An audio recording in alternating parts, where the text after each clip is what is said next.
妈妈最伟大。我恨母亲，在她葬礼上，我没有流一滴眼泪，甚至没有下跪。在我9岁的一天，母亲突然性情大变，看我就像看到了扫把星一般，不仅让我天天煮饭，而且还在寒冷的冬天让我洗菜洗碗。那时我稚嫩的双手长满了冻疮，而母亲只是冷眼旁观，动动嘴皮子。做的不好吃的时候，还会被母亲责备，我经常委屈的躲起来哭泣。我想不明白，为什么原来温柔的妈妈忽然变得好陌生？更令我不解的是，母亲还挑唆父亲少给我零花钱，每天的零花钱从10元变成了2元。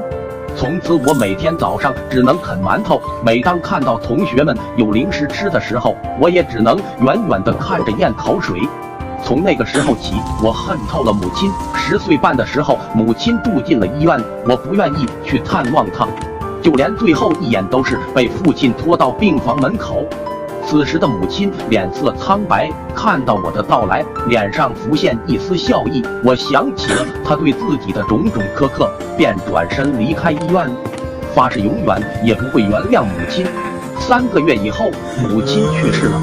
在葬礼上，我没有流下一滴眼泪，甚至没有下跪。12岁时，我有了一个继母，她虽然不太搭理我，但我总觉得她比原来的母亲要好。因为继母从来不要求我在冬天里用冷水洗菜做饭。有次出门，我偶然间偷听到继母对父亲说：“孩子正在长身体，早餐给他10元吧。”听到这，我欣喜若狂，想到继母虽然工作忙，但起码还会给我留饭吃。我越想越喜欢这个继母。后来有一次继母感冒发烧，我主动为继母找来了医生输液，继母很是感动，我们的母子关系进一步升温。我15岁考上了高中，继母很是高兴，可父亲却为了学费犯愁，继母想让我外出打工。父亲这才想起我生母去世前留下的一个盒子。父亲说道：“儿啊，你妈妈临终前叮嘱，这个盒子只能你上了高中才能打开。”我不屑一顾。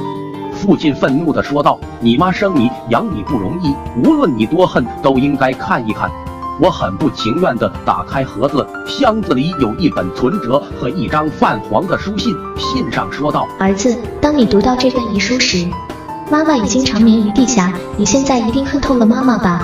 你知道吗？我多想在最后的日子里，好好的和你生活，一起开开心心的。